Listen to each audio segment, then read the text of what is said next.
Hello, good morning, good evening, good afternoon, wherever you are. For me, it's a pretty mysterious morning. It looks quite foggy, but nice and cold. Once again, Hermes is enjoying his time with our clients and guests in Masai Mara. Let's focus into today's hero, who is Amish. Lucky, to be honest, to begin with. I'm a bit jealous too because he was born and brought up in Zambia. Being born and brought up in Zambia is like heaven. You're getting close to that African savanna, getting exposure from such an young age to see the wilderness, the actual place, the actual species, and being with them, and at least doing couple of visits. That's such a beautiful thing. And he mentioned that a camera was a part of his life all the time. He kind of got focused more into wildlife photography maybe 10 years ago. That's what he mentioned when he got his first DSLR and he traveled into the wild with that. That's when things changed for him. He started to see things in a different way. Currently, he is based in Barcelona, Spain, and photography influenced him so much. He's kind of wind up his marketing company and focusing more on wildlife photography. So this is all what I heard from him, from his images, from the people whom I know, the mutual contacts, and Amish itself. So let's welcome Amish. Let's hear his story from his side. Okay. Hello. Hi, Nisha. Thank you so much for the lovely introduction, and thank you for inviting me to be part of this. It's a pleasure and an honor to be part of this project that you guys have done. Thank you so much. Thank you for your time because we all are passionate and creative in different manners, but then finding time and ready to spend time on things like this, it matters. And we know Of that you course. are into conservation as well. So we would like to hear all your stories. How do you got into this? What inspired you? How your family is supporting? Because usually, sometimes, at least 50% of the cases, family can be in trouble. So, how is your family coping up with it? What is the mantra? Everything. Sure. I'll try and cover as much as possible in the time that we have. Yeah. Um, okay, so we start with my Yes. deck. Okay. Yes. Yeah. All right.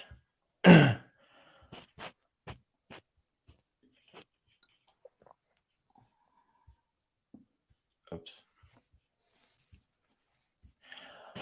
All right. Well, just wanted to give a quick highlight of the overview of some of the areas that I'll be covering. I've tried to make it very personal, as Mm. per Nisha's point as well, Okay. and maybe try to cover a few different and new aspects, not just the photography, but the creative flow, the process, thinking, the mindset, That's great. maybe a more philosophical approach, as well as Wonderful. the different styles of photography. Yeah.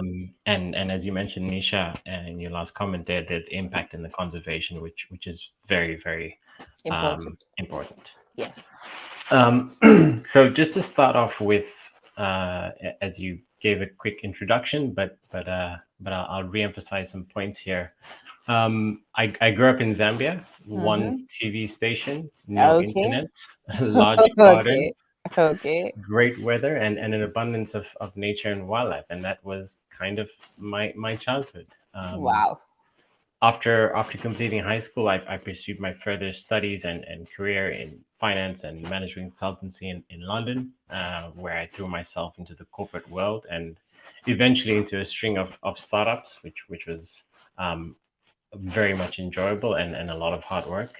I moved to Barcelona back in 2015 for love, a more balanced lifestyle.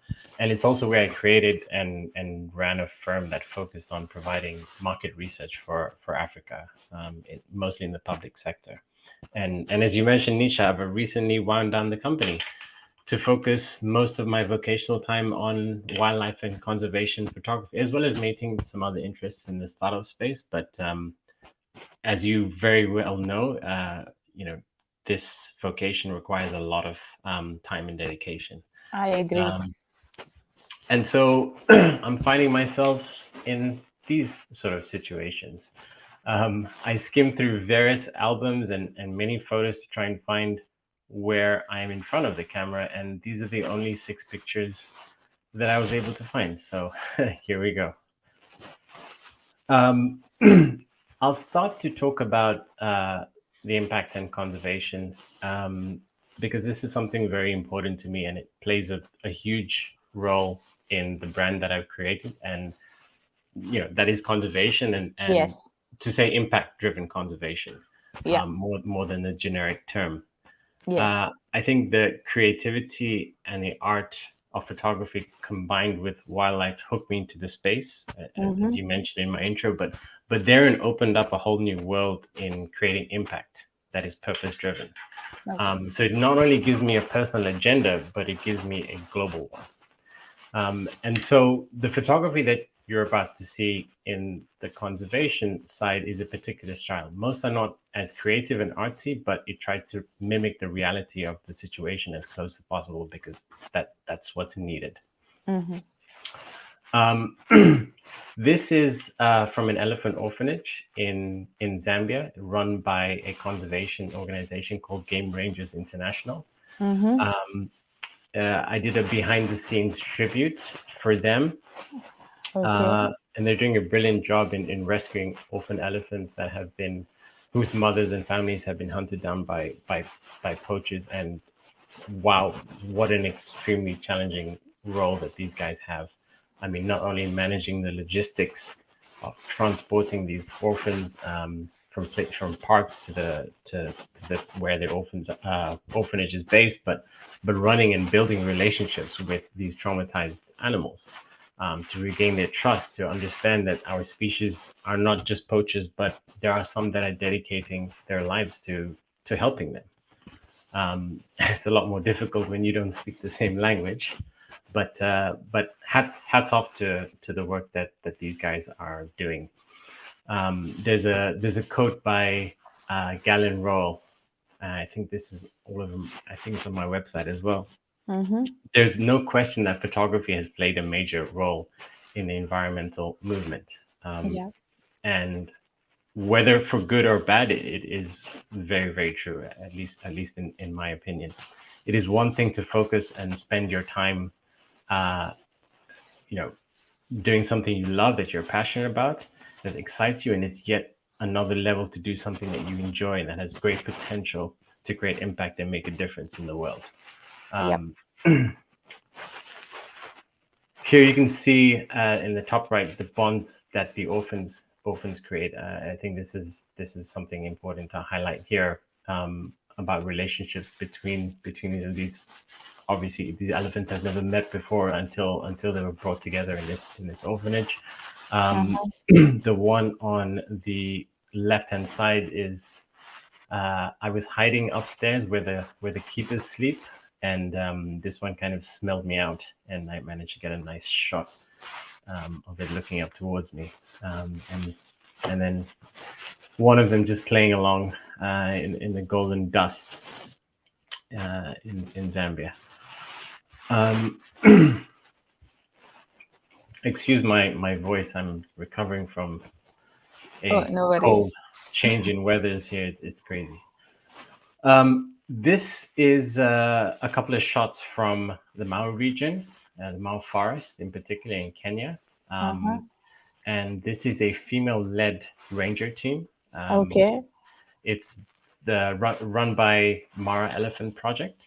Uh-huh. And I believe there's a lot of support from Sheldrick Wildlife Trust in here. Yeah.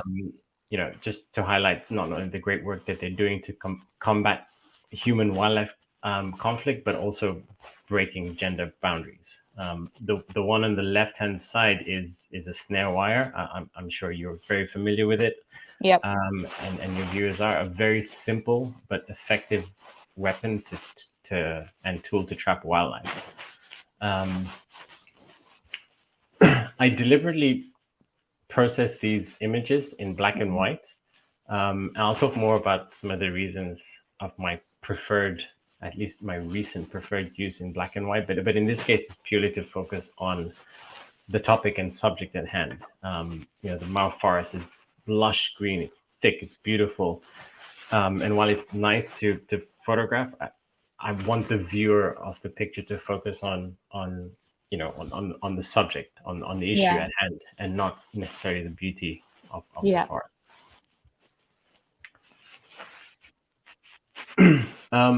This is the rhino is called Fatu. Mm-hmm. One of the last two northern white rhinos left in the world. Mm-hmm. Both of these rhinos reside in Olpajeta Conservancy Mm-hmm. in Kenya. Yeah. And the keeper there featured his name is Joseph. Mm-hmm.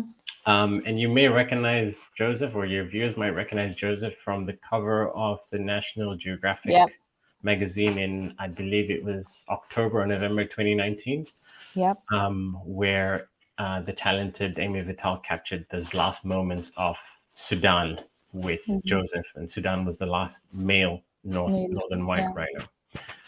And that was a very, very powerful image, not just because it was the last moments of Mm-hmm. of that particular species, or the male species dying, but it's the sadness of Sudan's death, the near Yeah. extinction of this beautiful species. Yeah. And thanks to the people like Joseph, like Amy, that are helping, and the team of scientists that are behind the natural breeding program, doing all that they can to restore and protect and of course raise awareness. And that's also what I would hope to portray in my photography, at least the conservation photography. This one is. I know. I said at the start of this that it's less artsy, but the photography in me needs to create something beautiful. Yeah. Then this is an exception. So this is the other last northern white rhino, and her name is Najin. She's actually the mother Mm-hmm. of Fatu. Mm-hmm. And I was so fortunate to do a behind the scenes photo shoot with these majestic creatures Mm-hmm. in the golden light as well. Yeah. You can tell, it's backlit and Mm-hmm. to the directions of the shadows, which almost provide a leading line towards the subject. Mm-hmm. I really like this picture, and most of the body is against the backdrop of the sky. Yep.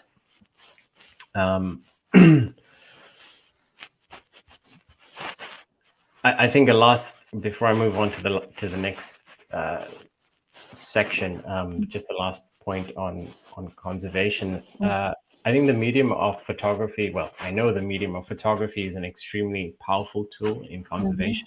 Mm-hmm. It helps to provide a visual voice. Yep. Real change and action rarely comes from technical white papers and donations, and sure, that makes a difference. But I think it comes from a much deeper emotional connection, Yes. a profound sense of empathy and compassion, one with nature, one with understanding the impact that we have had on this planet, that not only threatens these amazing creatures and the natural habitat, but our very future existence. And I think photography evokes this through its visual narrative, its storytelling. And I will continue to do what I can to support the most impactful causes and organizations in conservation and preservation. I think it's important as our roles as wildlife photographers. Yes. The next section, I'm going to focus a lot on black and white. I think most of the pictures here are black and white. Over the past couple of years, I'm loving the post-processing of black and white. There is a sense of timeliness, of timeless, reductive, removes a lot of information, both in editing and for the viewer. The black and white takes you directly to the subject and the message. A lot of colors sometimes doesn't always work together, but black and white always works.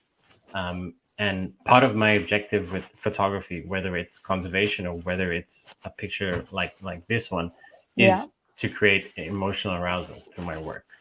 And black and white at the moment helps me to do this. You may recognize this celebrity duo. it's Luluka and Gileme. Yeah. We're so privileged to witness and experience and document these moments, and it's moments like this that that we humans can relate to and connect with. Yeah. Another point on black and white, animals like leopards and like cheetahs are amazing to process in black and white because of their natural contrasts with Yes. their spots and their rosettes.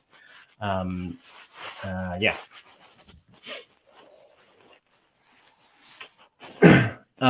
This was a special picture and Mm-hmm. quite lucky. This giraffe was staring at me. This is again in the Mara. Mm-hmm. It was staring at me against this dark green bushes and Mm-hmm. backdrop. So I already had it in my mind that I was going to black out the background and convert it to black and white. Mm-hmm. But then when I look closely at the picture, I noticed this tiny sliver of drool. Yeah. I teased my wife about this, that this giraffe was drooling about over me. But this is also the beauty of photography, right? Yeah. Our eyes cannot witness everything that we see in the field, but our cameras can capture that. Yes. And giraffes are just incredible species and animals to photograph.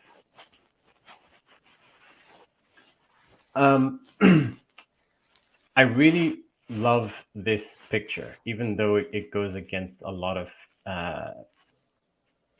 rules and guides in photography. I don't know why I like it. I haven't quite figured it out. It's not technically perfect.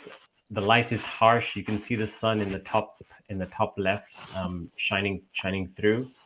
But it's almost as if it's a composite of the same rhino making its stride through the frame, Okay. evoking its movement with its last step as a silhouette that's created by the dust. It's not a composite. There's actually 3 rhinos here, and this is taken in Nyeri in Kenya, a place called Solio Ranch, which is Yeah. an amazing place, and I highly recommend if you haven't visited it. It's absolutely fantastic. Mm-hmm. It's got the highest number of rhinos in a single conservancy in the world, and plays a very central role in the rehabilitation of the species. So Mm-hmm. yeah, it's a special place. Like you see so many buffaloes and gazelles in the Mara. Mm-hmm. It's the same. It's the same here. You Wow. see so many rhinos. Mm-hmm. And as I mentioned at the start, or at the start of this segment with black and white, and to also Mm-hmm. talk about creativity as a skill set. Mm-hmm. So this brings me to one point. Um, rules and restriction versus creativity don't go well together. Yeah. There are numerous composition techniques, lighting technical aspects in photography Yeah. that photographers should know about. Sure, I appreciate it, but I think it should only serve as a foundation to set your own Mm-hmm. creative path. Yes. Spend time learning them, master them, but that shouldn't be your limit. It's important to understand that they're merely a guide. Mm-hmm. If you, I don't know, play football, for example, you need to know how to kick a ball or pass a ball, the technical side, but then you develop your own style of playing, and that becomes very individualistic. Yeah. And I think the same should be applied to photography as well. Mm-hmm. Just find your creative flow, so to speak. I call this one Samson, Mm-hmm. after the biblical myth or Mm-hmm. story. Mm-hmm. To me, it just represents the raw strength of a lion. I believe this guy, this was taken in 2020, if I'm not mistaken. He's a member of the Black Rock Pride Okay. in Mara, and we found them on the border of Tanzania by Sand River. There's this kind of rocky area, which was quite nice. And they were kind of spread out across the various rocks. And this lion had just lifted itself up to view something in the distance and perch back down. And so I captured the shot as he was coming back down, and you can see the shoulder and the arm muscles tense. Yeah. So it just represents that that strength of the, and it's a nice, almost perfect 90-degree angle Yeah. portrait of this lion. Yes. Um, and quick fact: did you know that there's only two things in nature that are stronger than the blow from a lion's paw? One is a giraffe's kick, and the other is a whip from a tail of a whale, uh, followed by the punch and blow of a lion's paw. So that just brings things to perspective. Wow. This is another one from Solio, Mm-hmm. a gentle charge. We were just blessed with so many photographic opportunities. Mm-hmm. And another one here. Mm-hmm. Sometimes nature provides some element of symmetry or asymmetry, however you Yep. put it. And I think it's the last two pictures in this section. Mm-hmm. I just wanted to finish off this section with a very important and missed member of the leopard tribe in the Mara. This is Caboso. Mm-hmm. Um, you may know more than me, but I believe she hasn't been seen in quite a. Yeah, in quite some time. I heard about it, but I'm not sure whether she is gone or not. Okay, well, we pray that she isn't, but she's a celebrity. I've seen her every single time I've been to the Mara, and she's Yeah. always provided amazing photography opportunities for us. Yes. Um, anyway, this is one of the last photos I took with her, Okay.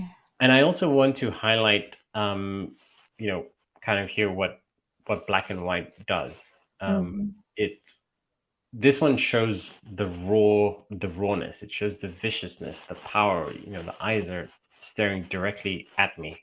Yes. Um, and I'm just gonna flick through to the same picture of Mm-hmm. of it in color, and there's a nice golden light. It's softer. Yes. It shows the warmth, the gold inside it. So, you know, Yeah. depending on what you want to portray, I don't know which one I like better. I think they're used for different purposes, but Yeah. I love them both. And as I said, this is one of the last pictures I took of Caboso, Mm-hmm. and yeah, will be remembered. Yep. And I guess to finish off this section, brings me to another point on creativity. Mm-hmm. I remember when I first started this as a creative hobby, I would set myself time limits and goals. Over the next hour, I need to go through 1,000 pictures from my last trip to Kenya, or I need to process 20 pictures. These kind of milestone thinking that's come obviously from my previous life. Mm-hmm. But what I noticed was that with time is standardizing this creative process. While it Mm-hmm. may improve efficiency, it usually comes at a price. Mm-hmm. And it's what I was talking about early on, the restrictions versus creativity. Mm-hmm. And that price is your creativity and your imagination. I noticed myself getting stressed out, frustrated if I don't achieve this goal. And that structure, that way of thinking, disturbs Yeah. that creative flow. At least for me, maybe other people can handle both, but I cannot. But nowadays, I'm happy to post process two or three photos, in that Mm-hmm. same time frame. Maybe you Mm-hmm. revisit them another couple of times after that. Yeah, Mm-hmm. your mindset and your mood affects Yes. affects what you can produce. At least in the post processing side. And I'm sure also when you're in the field as well. But when I'm in the field, I'm always happy. I'm Yes. sure you agree. Yes. Completely. Um, I was listening to a podcast the other day. Mm-hmm. I was talking about Steven Spielberg and Martin Scorsese, and this Mm-hmm. was this was kind of during this phase of me obsessing with some of the best cinematography out there, and applying some of these concepts of my own photography. Mm-hmm. These two individuals are possibly or arguably the two best directors the world has ever seen. Mm-hmm. Um, you know, do you think that movie studios demand that they make two movies a year at a minimum? Absolutely not. The reason that they're able to create these timeless and memorable movies that we still see today is because they're allowed to express their creative process Yeah. their own way and at their Yeah. own pace. And Yes. I think it's really important that the less restrictive you are with this with your creative process, the better both your journey will be and your output will or could be.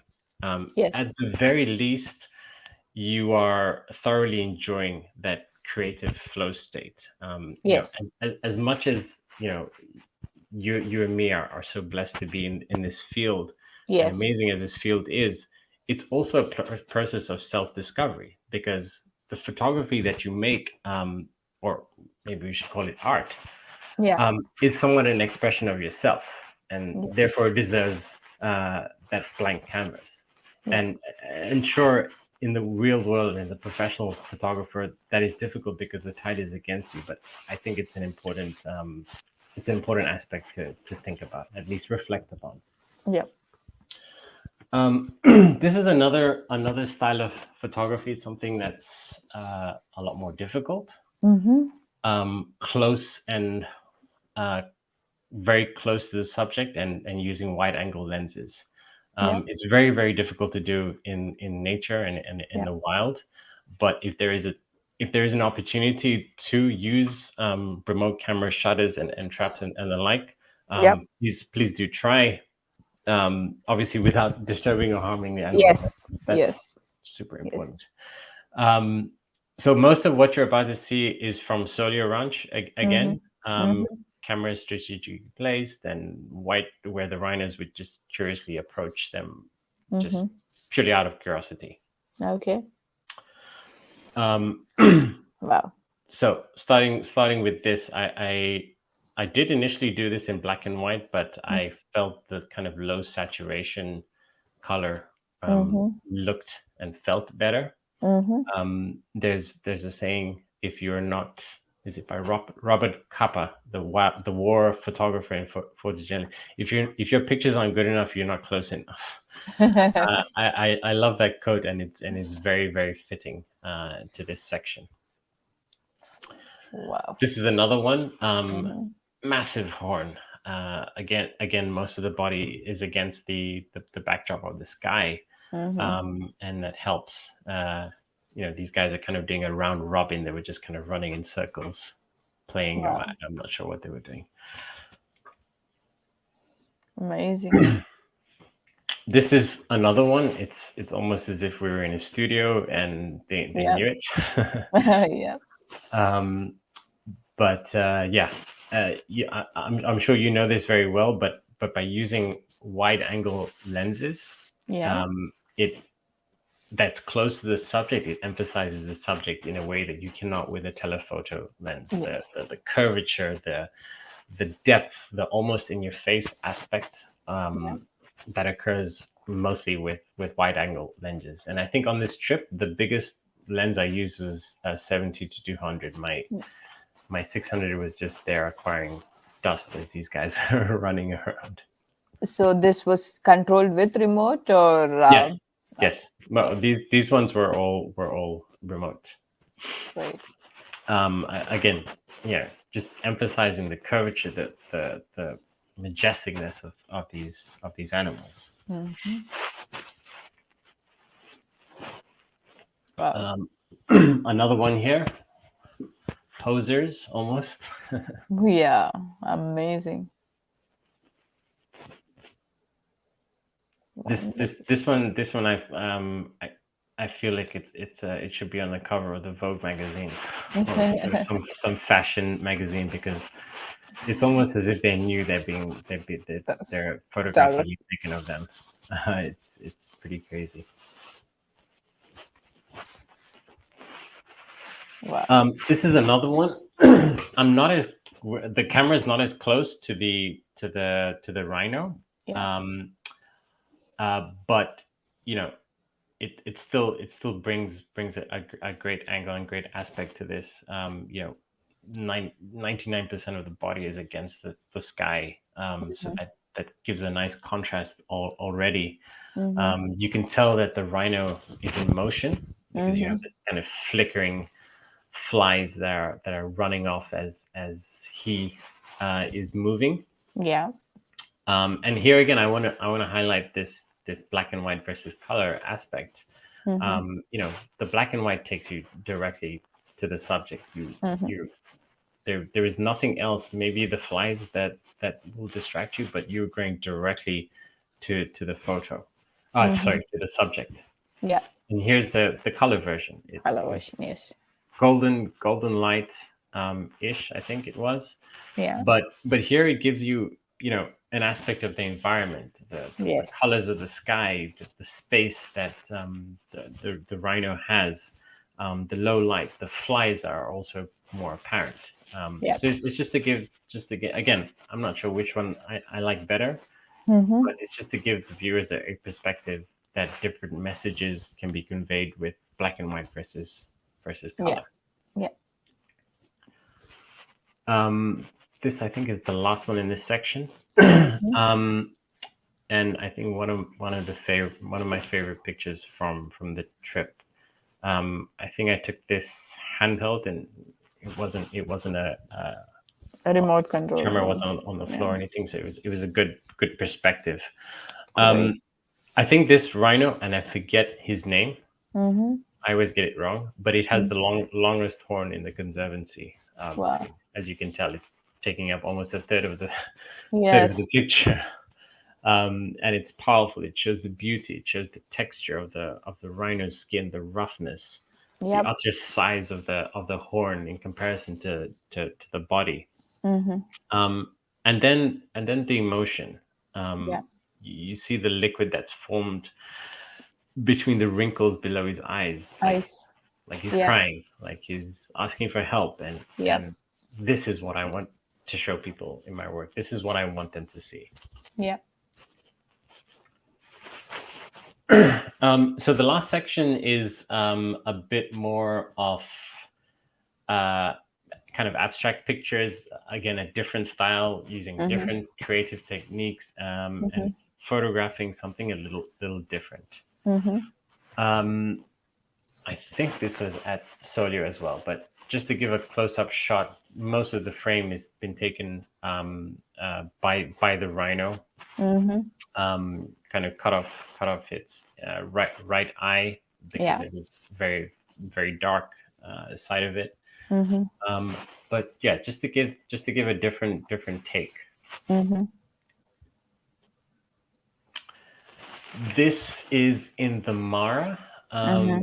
and I think it is Luluca. If I'm not Okay. I mistaken. kind of feel the same. I'm not sure. We need to check the spots by her nose. Counting. Yeah. I like this. So, her and Gileme were kind of walking across the plains, and every now and again, she'd stop and look back to see where Gileme was. Okay. And it was that was, if I was at the right angle, I would be able to get almost the entire frame with the leopard rosettes. But Okay. I was a bit off. But regardless, it still provides a nice kind of abstract view. Mm-hmm. The back of the body almost as a curving leading line to Yeah. the mouth, and the very prominent whiskers of the leopard. This is in Alpagetta, I think it Mm-hmm. was. Mm-hmm. And here we're using a technique called panning. Yeah. It's very, very, very, very difficult. I Yes. think I've tried this a number of times, and I've got maybe 2 or 3 pictures that are decent. Yes. And even this, as per the rules of panning, it's to get the focus on the face or on the Yeah. eyes, Ice. and that needs to be in focus.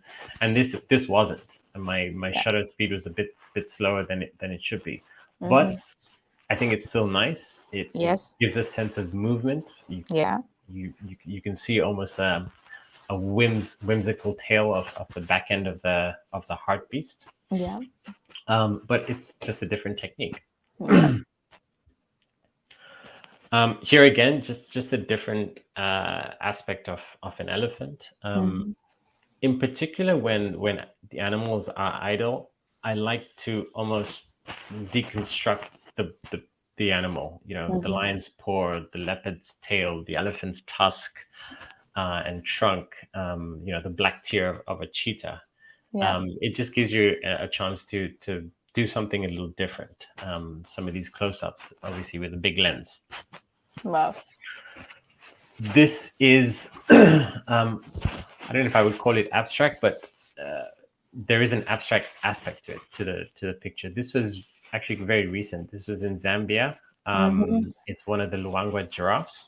Um, and I'm sure you know this very well, but when the giraffe takes that awkward stance to drink water, Okay.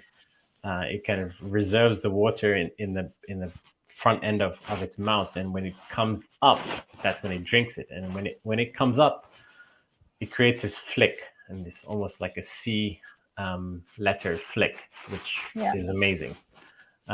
It's the only one I've got. I hope to get more of them, but it was not a bad first attempt.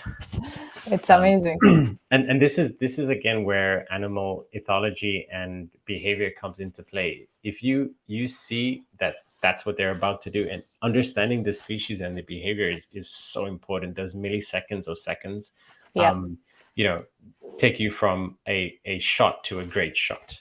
Yes. And so understanding how, when the giraffe opens its legs to go and drink water, you know that this is coming at some point. Yes. So Yes. get on the side angle to try and get that with a fast shutter or even a slow shutter. Could create something quite nice.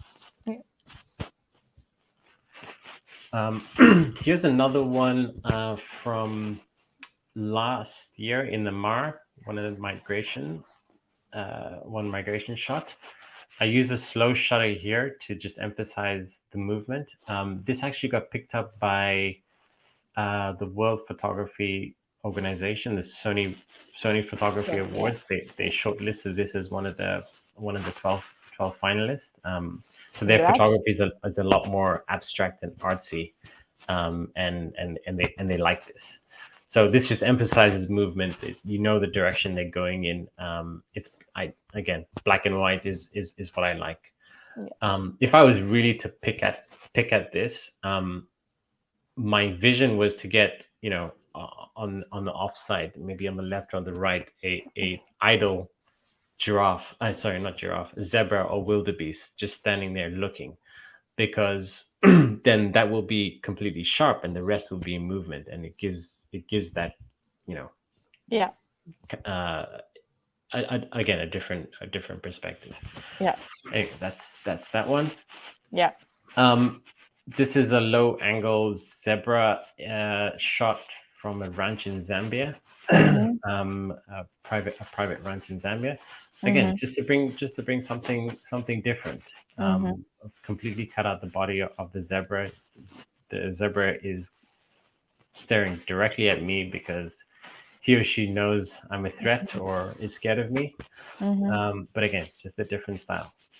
Yeah. And again, deconstructing the animal, the shape of the tail. This is actually sorry, excuse me. This is actually split nose, the male leopard Yeah. in the Mara.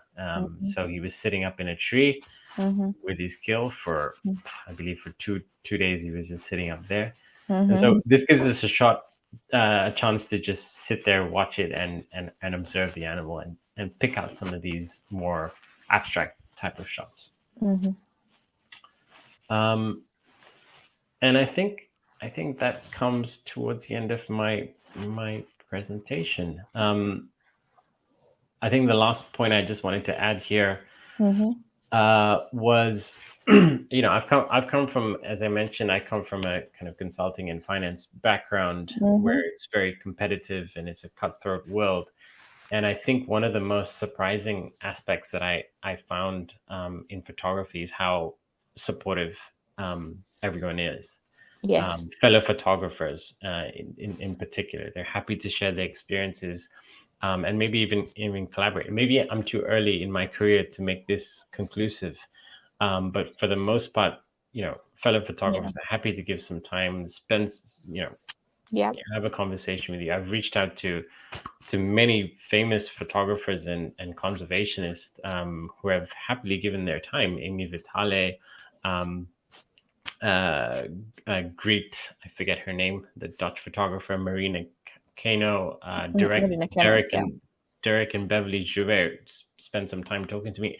I think it's amazing, but it's also because they understand that we're there's an aligned goal here, and Yes. it's big. It's bigger than just us as Yes. individuals. Yes. There's an impact Yeah. aspect. So a big shout out and gratitude to the community. My family and friends have been nothing but supportive, and that has definitely helped.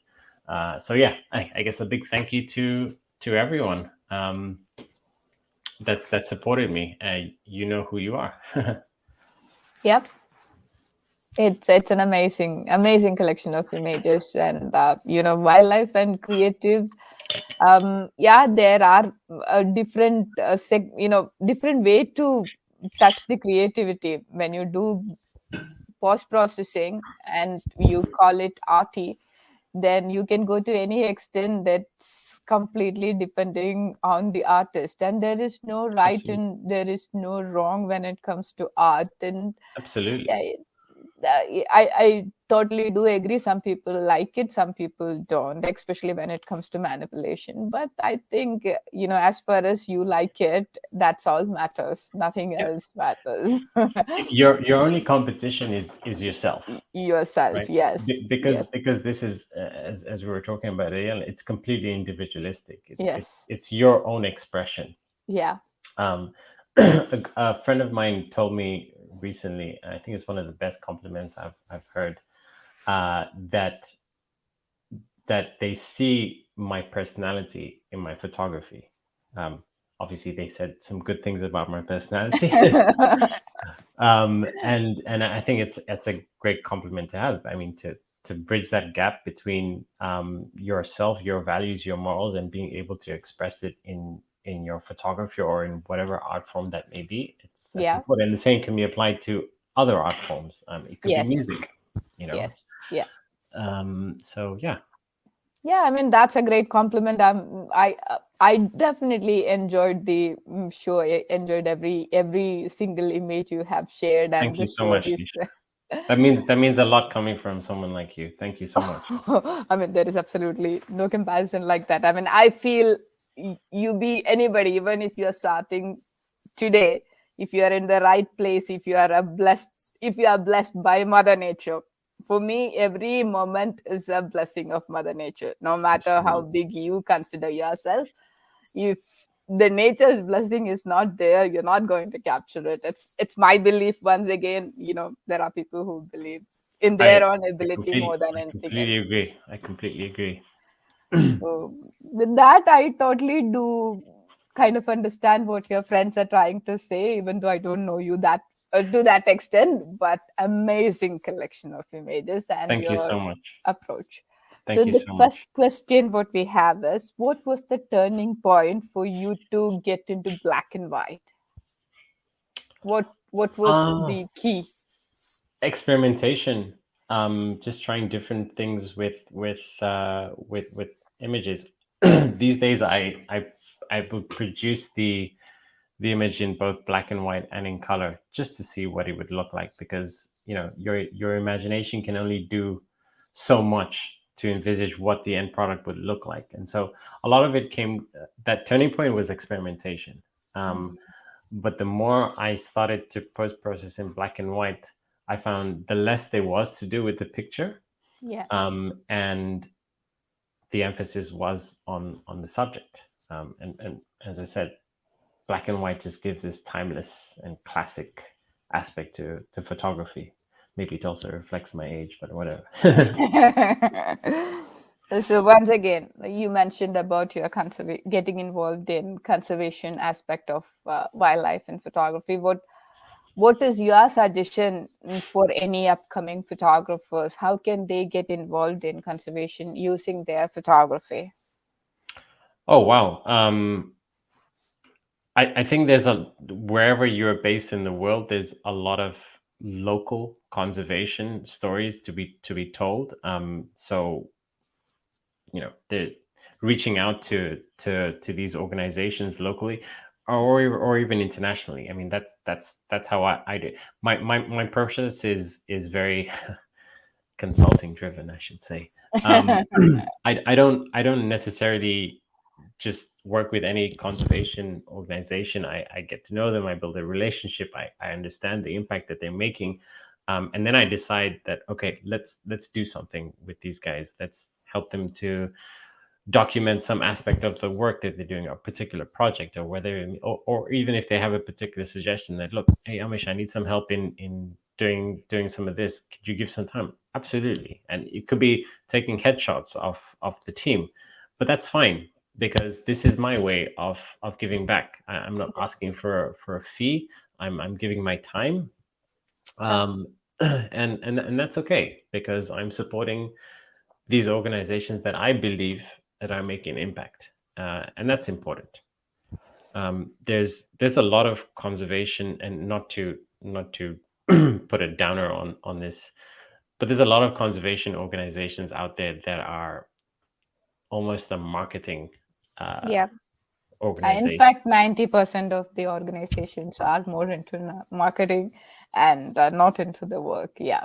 Yeah, and I and and totally it and agree. it and it blows my mind that the ethical and moral aspect of that, it just blows my mind. I think it was Derek Javert that mentioned this, and please don't quote me on that. I might be completely wrong, but there's over 400 conservation organizations in South Africa that are focused on rhino.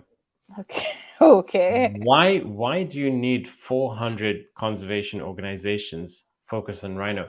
And that is the country where most rhino poaching occurs. Poaching happens. Yeah. So something is off, right? Yeah. South Africa, when it comes to that matter, it's quite scary. Very, very Yeah. scary.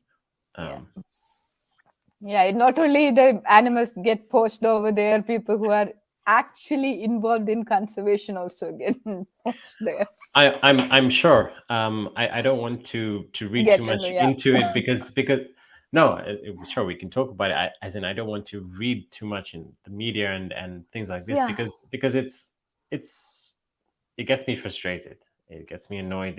It's as I said, photography has been a way for me to get more involved in conservation. It's opened my eyes to a lot of different things, and so yeah, reading and knowing about these things, it's okay. Let's try and move forward, Yeah. as opposed to Yeah. criticizing those that are not doing Yeah. right. I If totally understand. Yeah. it's temporary and they'll get phased out at some point.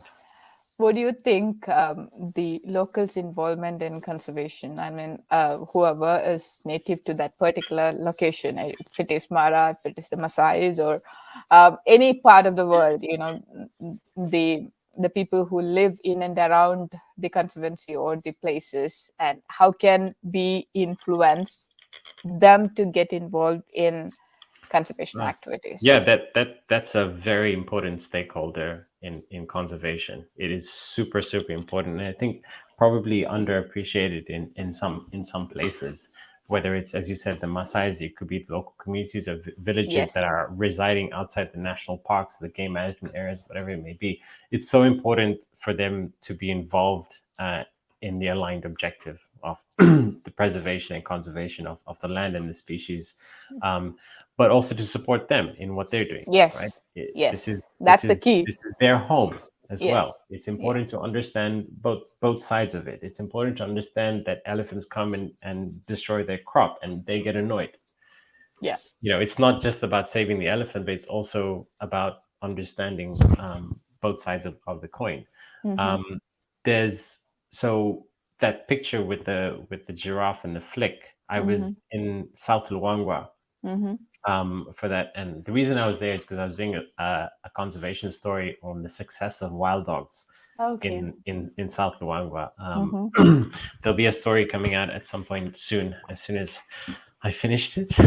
That's great. um, and part of what some of these local conservation organizations are doing. So, Conservation of South Luangwa and Zambia Carnivore Program, to name a couple, they've Mm-hmm. collaborated with a lot of different types of stakeholders. So, education based, community driven stakeholders, and they all collaborate um, to do field game drives for the communities, to show Mm-hmm. them, to teach them about the species, their behavior, the importance in the ecosystem. um, they teach them basic things like uh, growing chilies around your farmland. Mm-hmm. Elephants hate chilies; they'll stay away. Yeah. I believe the same with bees as well. And bees then gives another product, honey. That's another agricultural product. So there's a lot that they do. So education is a big aspect, and that's Yeah. something, unfortunately, that a lot of these local communities don't have access to. Yeah. Good education. So Game Rangers International is so that tribute I was doing with the Elephant Orphanage.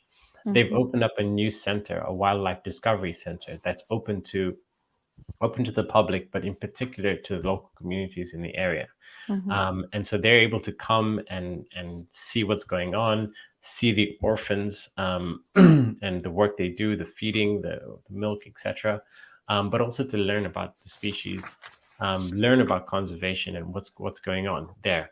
And they even help to sponsor some of the kids from the local schools, Mm-hmm. um, in the vocation of conservation. So to become a conservationist, whether you become a ranger, whether you become a scientist, a researcher, whatever it may be, and that is the best transition. The problem is that education takes a generation. Yes. It takes time, Yes. and you know we get Yeah. impatient. Yeah, that's true.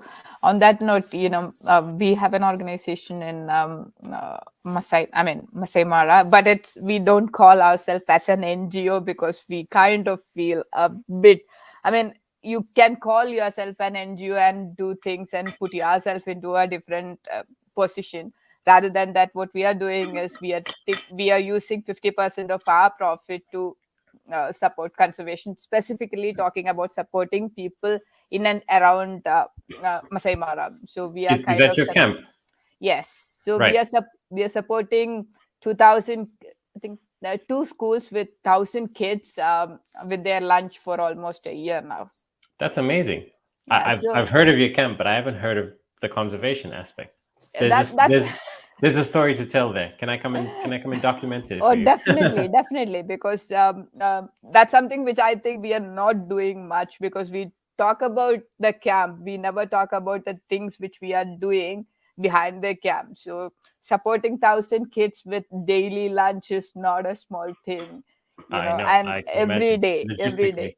Yeah, so that is something which I feel really happy because I'm not saying that I'm coming from an extremely high end family. I'm coming from an extremely middle class family. So I do understand the value of getting education and going to school.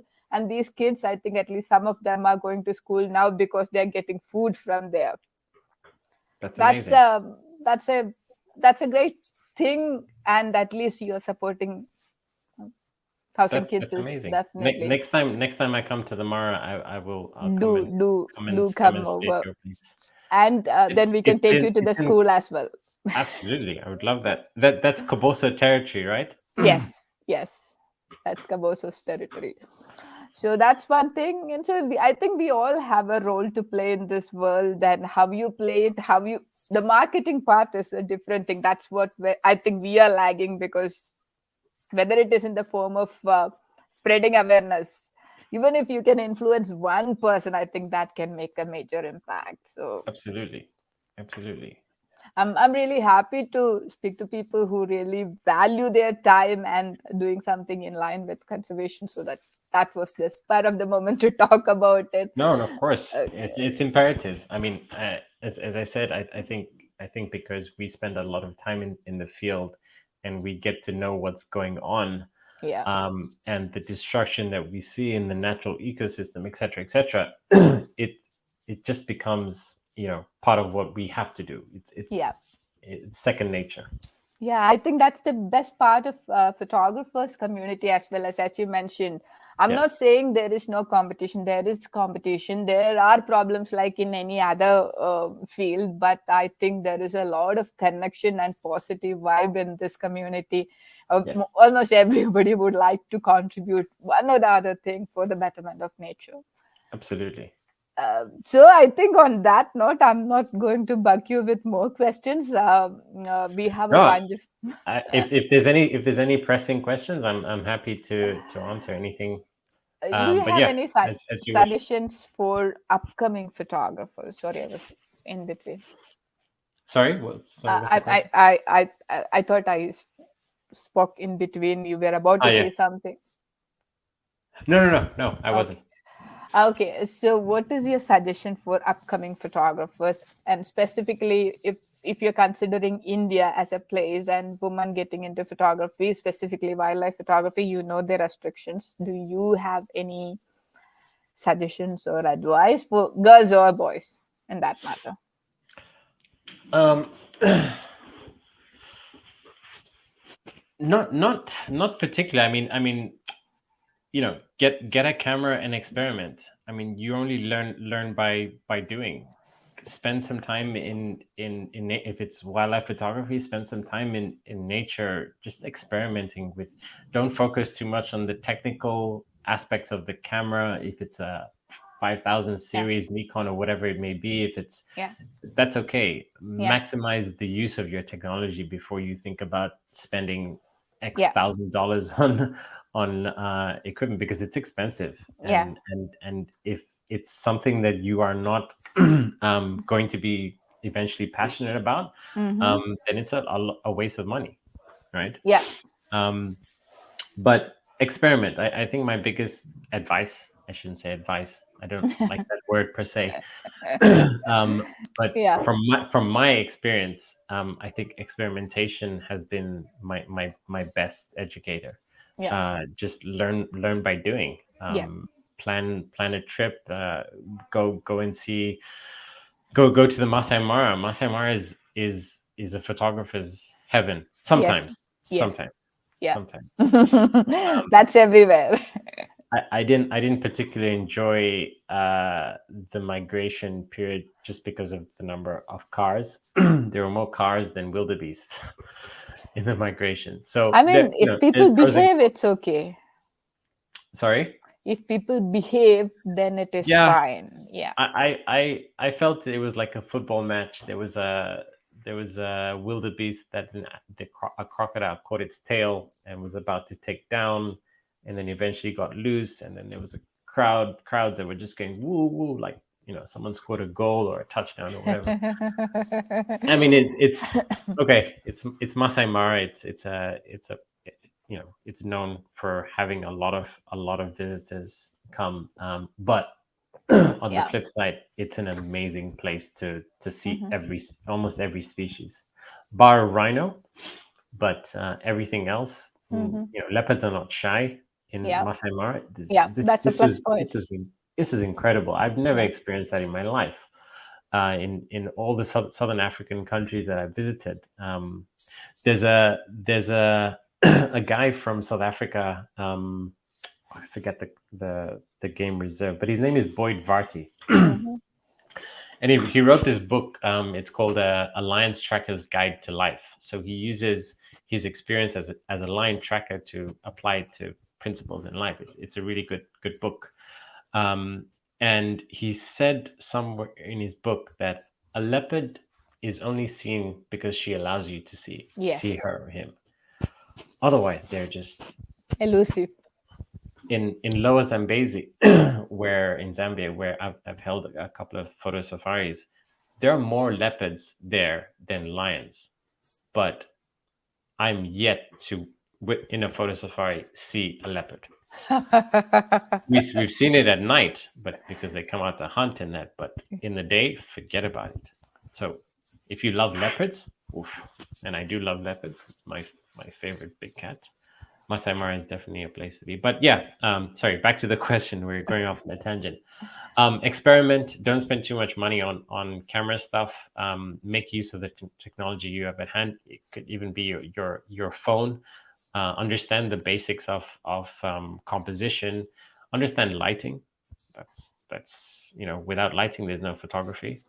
Yeah. Understand that the golden lights are some of the best moments to capture, just because of the warmth the sun provides. Every day will be different golden light as well. Yeah. Yeah, I hope that answers the question for whoever. Yes. Yeah, I mean it's generally about anybody getting into photography. And another question which we always get is, you being a marketing person, it's different, but in generally, in even now, what we got is, how can you make a living from wildlife photography? In general photography, it's Mhm. different, but wildlife photography, you being a marketing person, do you have any suggestion for upcoming or people who are in this field? I was about to ask you the same question, actually. um, I'm working on a few different aspects. I think the fact that I come from a finance and a commercial background, that Yeah. that business acumen has helped me to think about things. Hmm. Um, I don't know how to answer this question in one sentence. There's a variety of Of things things. to do. Like, Yeah. you do a lot of different things, like these Yes. webinars and the podcast and the Yes. speakers, and that uh, I think if you're able to sell your work, whether it's to people that want to buy your photography, or get published in magazines, it's very difficult, because Yes. the stock photo world has completely ruined. Now there's a new Yes. new phase of artificial intelligence produced images. But I think if you stay authentic to your cause and to your style, and It's someone like Nisha or the National Geographic picks up on it, that exposure will help. But it's extremely. I think it's very difficult to make a living out of it. I have other side interests that I'm involved in. I don't expect to get rich out of wildlife photography, photography. Yeah. but it's not the point. Um, Another aspect to explore, and I'm working on my own, is NFTs, Yes. non-fungible tokens.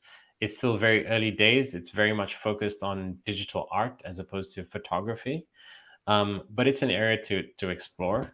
You never know how that industry is going to boom.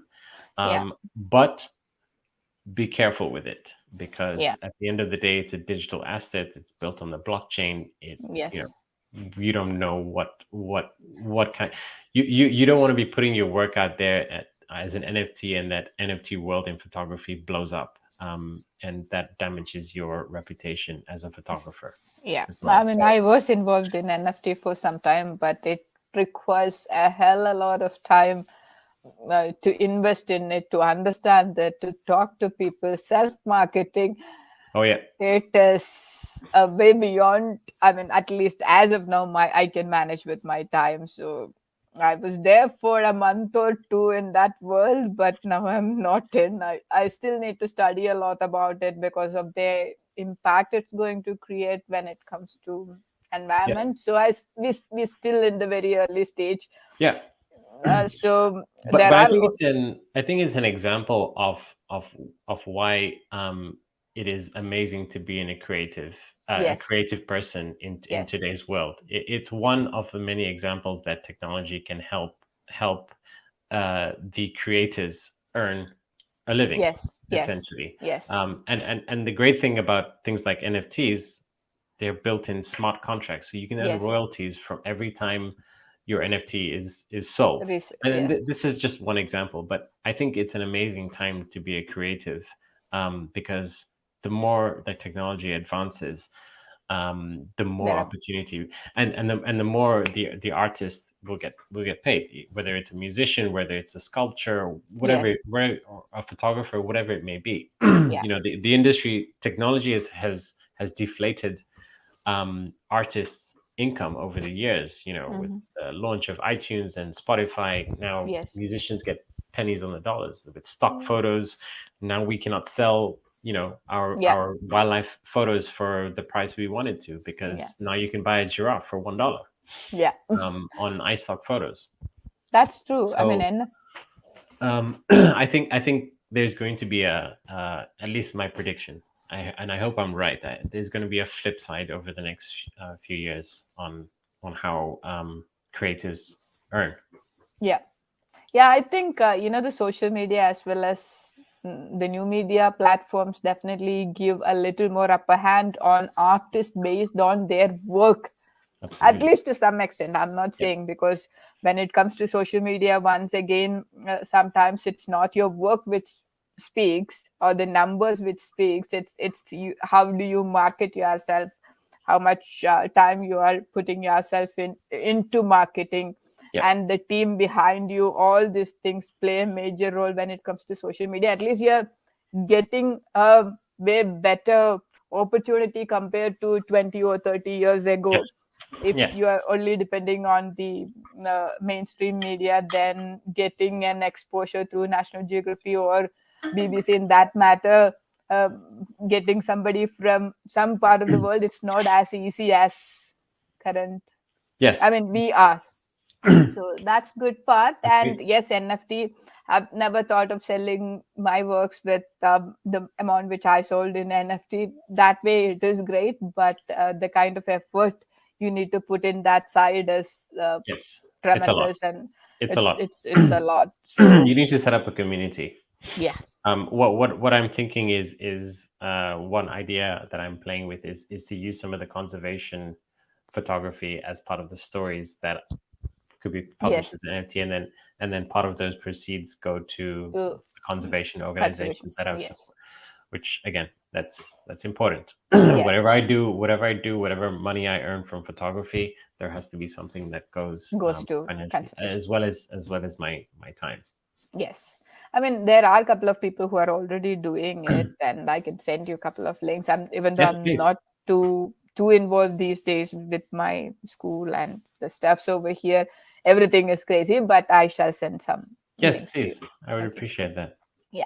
So I think that's pretty much it. Thank you so much, Amish, for your time and Thank some you. wonderful photography. So we Thank you. really appreciate it on behalf of myself, Hermi, and our community. Thank you so much. And thank you again for having me. It means a lot that you invited me to come and share some of my work. Thank It means my work is getting recognized at least Oh, a your little. work is amazing. There is no two way to go for it. It's amazing. Thank you I so will much. Thank you definitely so be much. in touch with you because we run an online magazine completely free. See, when it comes to posters, 90% of our work is to awareness building, building that community, do something which is possible within our limitation. Okay. So I would definitely love to feature in you in one of our Amazing. sections, Yes, yes. especially conservation. So Yeah, they would be amazing. Especially this one on the wild dogs. It's a fairly new story. That could be a nice start as well as other photos. But yes, let's great, talk. great, great. I shall get in touch with you. Thank you so much, Amish. Thank you, Nisha, and thank you for everyone that came to view the webinar. Take care and stay safe. Yep. Take care. All right, bye bye. Bye bye. So that was Amish and his photography, the creative side, the black and white, and amazing, amazing images. And his involvement in conservation is what is making it even more special. So I'm hoping to see more and more people in this line with conservation and photography. Tomorrow, at the same time, we have another wonderful person joining us, Aparubate. If you check her Instagram, you will be able to see some lovely images. What is going to make it special is it's a girl from India. I mean, the moment it is a girl and it's from India, it makes me really feel good because I know how difficult it is for a woman to get into this stream, get the permission, forget about the people, permission from people at home and from the family, immediate family, how difficult it is. And this is a very young girl, and she got really good work. So if you would like to hear her story, her images, do join us tomorrow same time with Aparupa. That's going to be tomorrow's star. Once again, thanks, Amish, for your time and for your wonderful pictures. You all stay safe. Let's catch up tomorrow, same time. Till then, take care, stay safe. Bye bye.